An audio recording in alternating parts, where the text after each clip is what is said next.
Hello, today is March the 18th, 2017.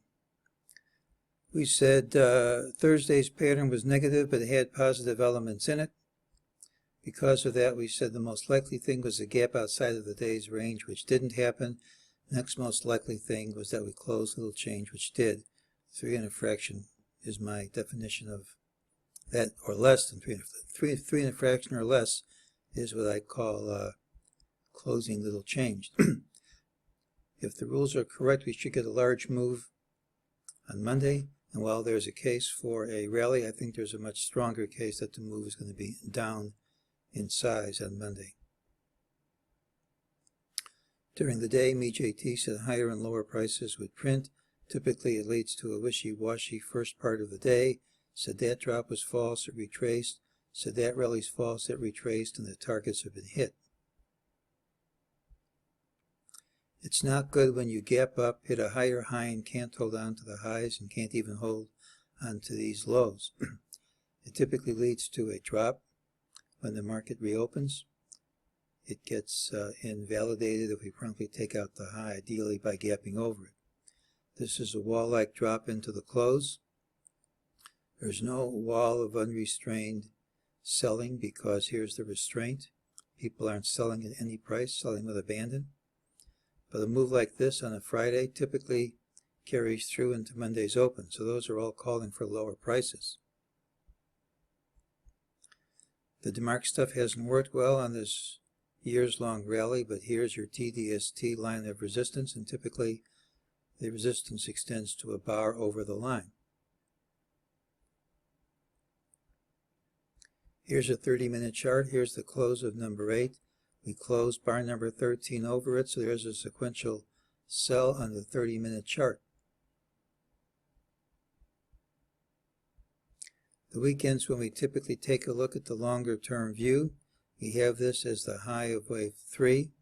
Here's the first low. We have this as a false bottom here, and many times one has to measure from the first bottom to get the accurate relationships. If you set that at 50%, you can see it defines the high. You see these nice Fibonacci hits at 61.8 and 23.6. So if that's right, then this leg is over.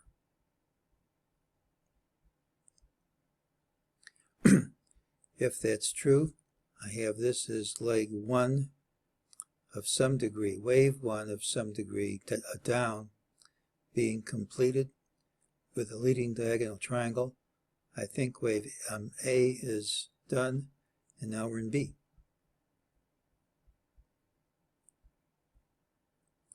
Well, there is a case to be made for this slow holding.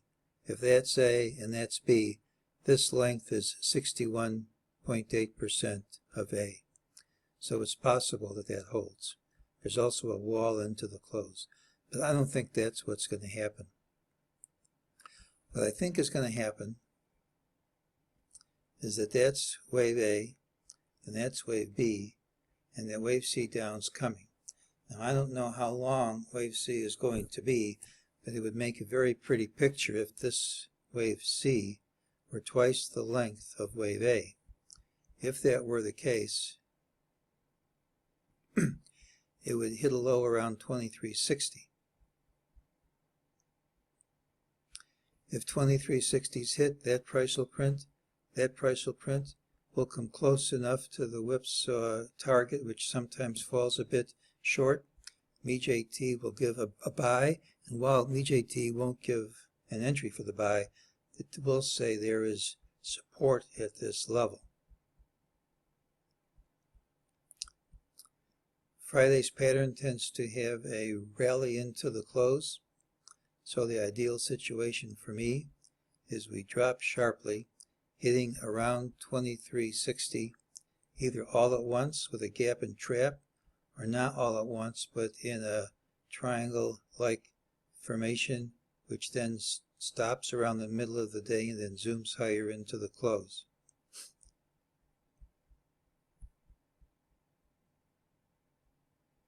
I'm looking for a big drop on Monday. There's a chance the move will be higher and overtake these, but I think that's far less likely. I think if we drop There's a reasonable target around 2360, and after that a rally should start, not necessarily the same day. It could wait until Tuesday, but that would be the end of wave B, and then we have wave C up, and that's today's call.